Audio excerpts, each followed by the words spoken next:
Hi, Mike here. You're watching Yukon Scout Restoration.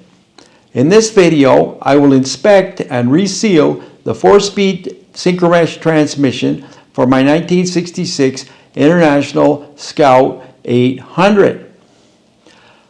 There's more than one way to skin a cat. So this is not a how-to video. It's a how I do video. I hope you like it. If you want to help, please subscribe to Yukon Scout Restoration. Hi, Mike here. This is the transmission for my 1966 Scout. It's a BorgWarner T45 4-speed Synchromesh transmission. What I want to do today is remove the shift rail housing, inspect the gears, blocker rings, synchros, and play. Then remove the input shaft, check the front bearing. When I remove the input shaft, the 22 roller bearings between the input shaft and the output shaft will fall out. So I'll get to inspect them, inspect the bore that they run in, and I'll tap the shaft, the main shaft, out the back of the transmission far enough that I can inspect the rear bearing. If everything's in good condition, I will just replace all the oil seals and gaskets and put it back together. Let's get to work.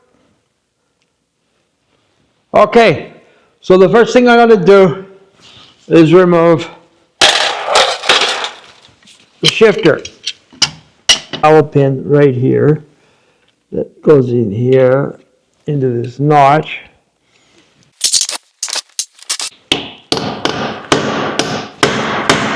Have a look at the shift forks. This is the reverse fork here. This is the output shaft, the output gear. The transfer case goes on here. This is the front bearing retainer here. I'm just going to turn all these gears so I can look at the teeth.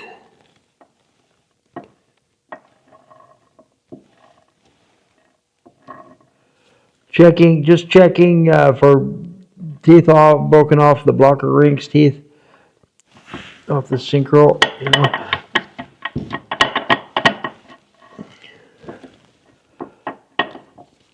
Any chips and abnormal wear. I see. Now I will remove the reverse shifting arm.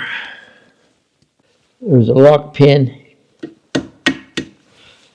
here. It's tapered. See, just have to pull this pin out like that. Note it has an O-ring on it.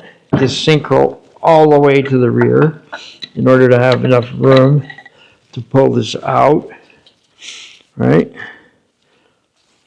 So that's the reverse shifting arm. I think with an 1 5/16 socket, I'm going to remove the nut on the output shaft. Okay. Rear output gear, washer.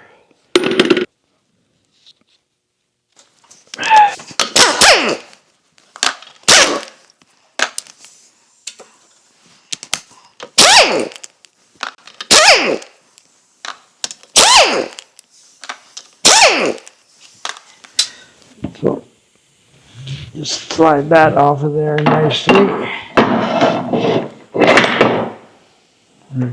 Just a spacer.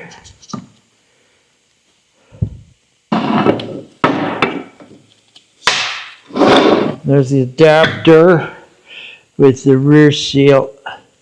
And the rear seal is hard as a rock. Okay. There's a flat spot on the synchro here. I don't know if you can see it. And you have to put the flat spot down so that the shaft can clear. Shift that there. Then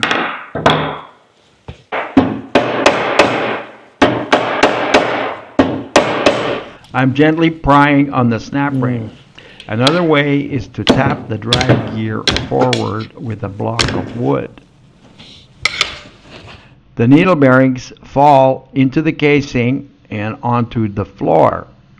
Now you can see the pilot at the end of the main shaft. What I'm happy to see is these needle bearings aren't flat. Look good so far. I'm checking the inner race for wear.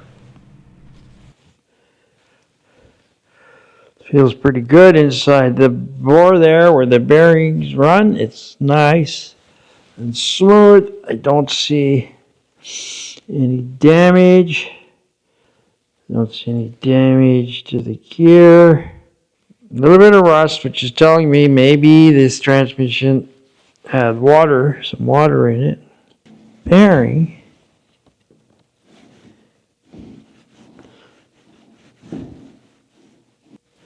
It feels really good. So I would almost suspect that this transmission has been worked on. We go fishing for needle bearings.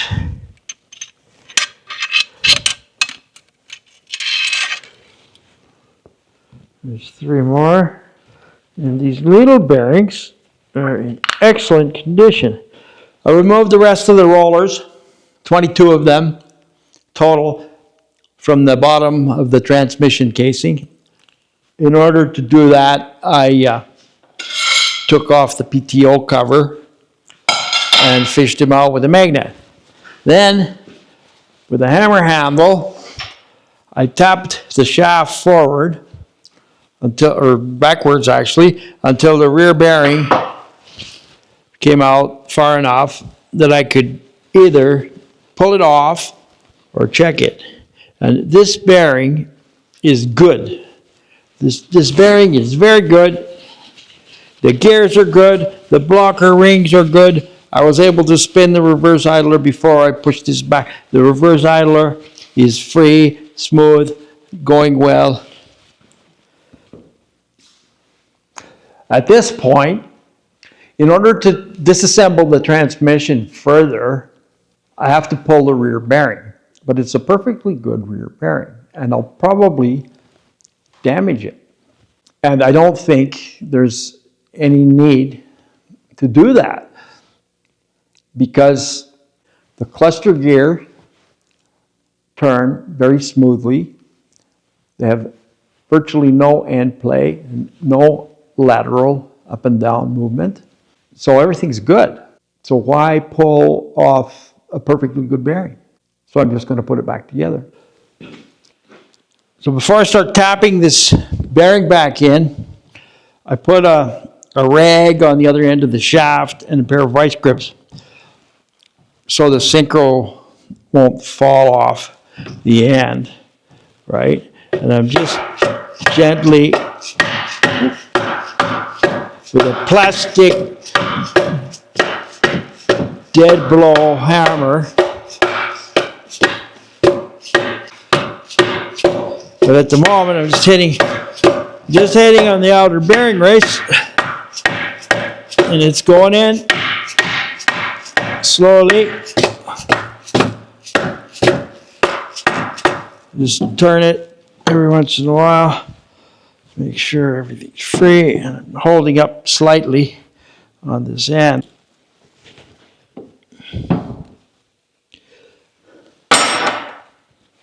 Everything's happy, nothing moved.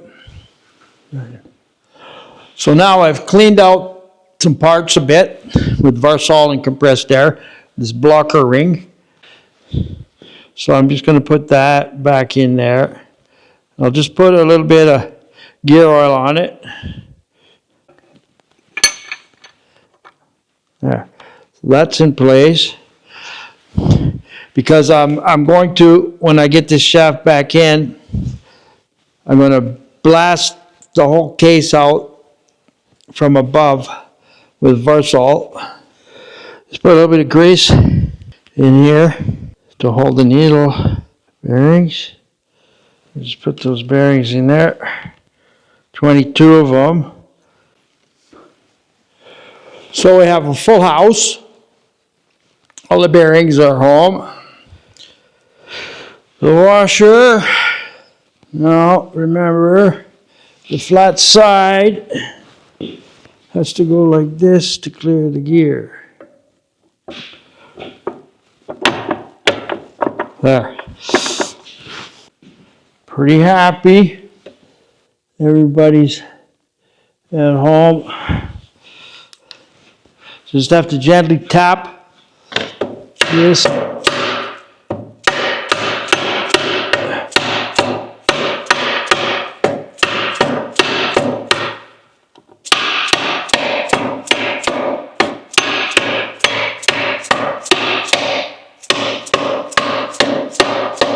So that went in there very easily.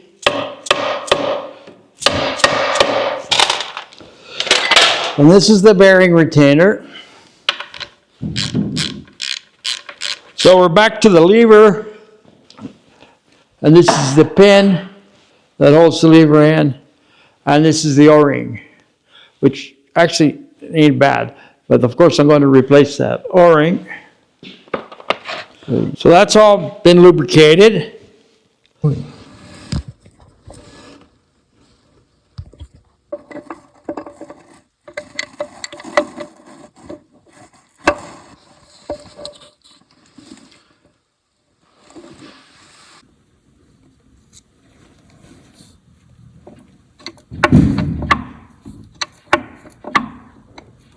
Okay, we're in. See that? So now this tapered pin goes back in here. There.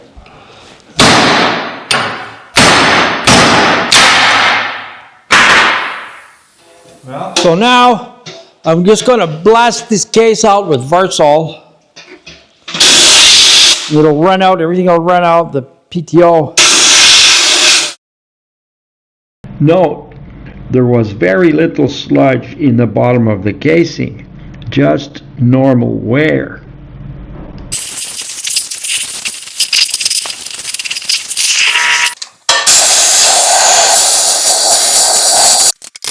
Whenever possible, I make my own gasket.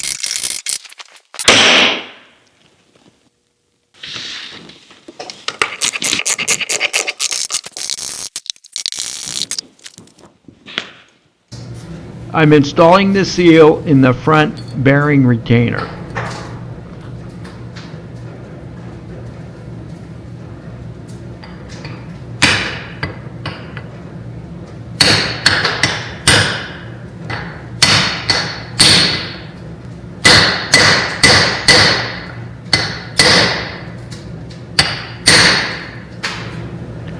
Lubricating the seal with gear oil.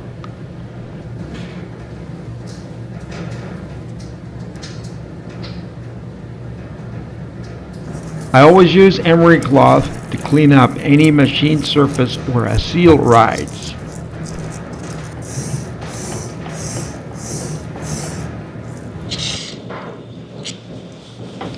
I'm cleaning up the pilot on the end of the input shaft.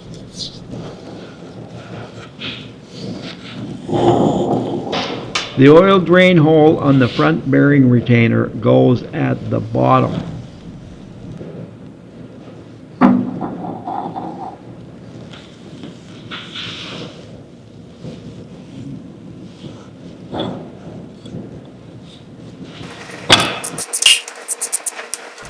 (15 to 20 foot-pounds torque for the front bearing retainer.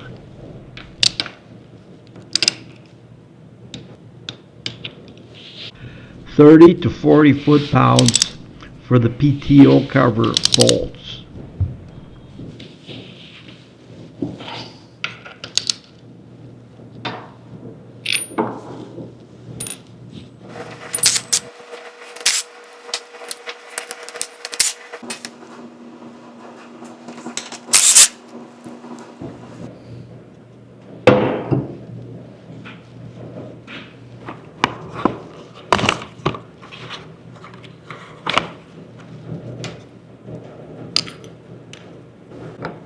I put a little Permatex on these seals and they go in better, and it's just an extra precaution against leaking.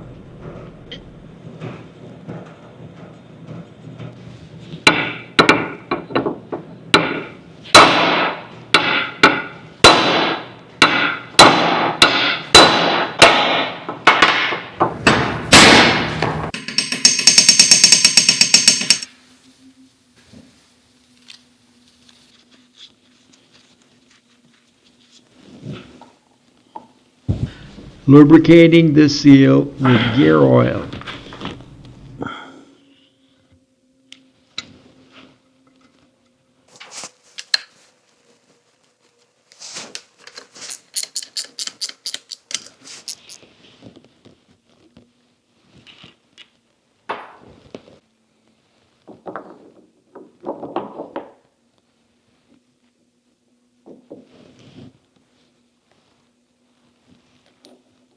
I'm not putting Loctite on this nut because it has a cotter pin.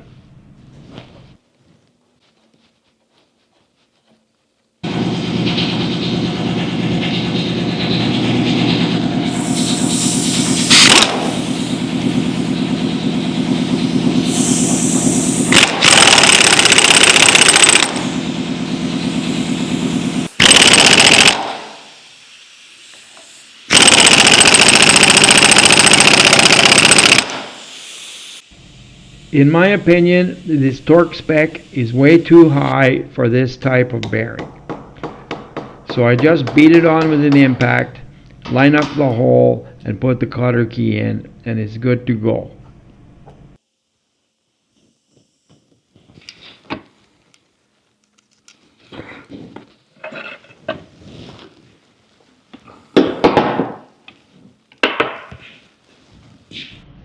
I'm putting gear oil on the gears and squirting it into the bearings.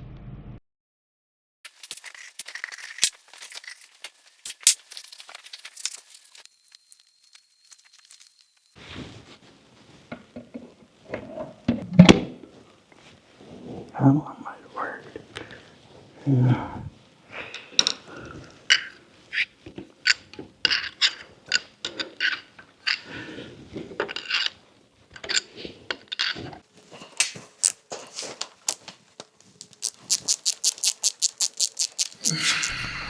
Shift bar housing torque 30 to 40 foot-pounds. I'm turning this input shaft clockwise.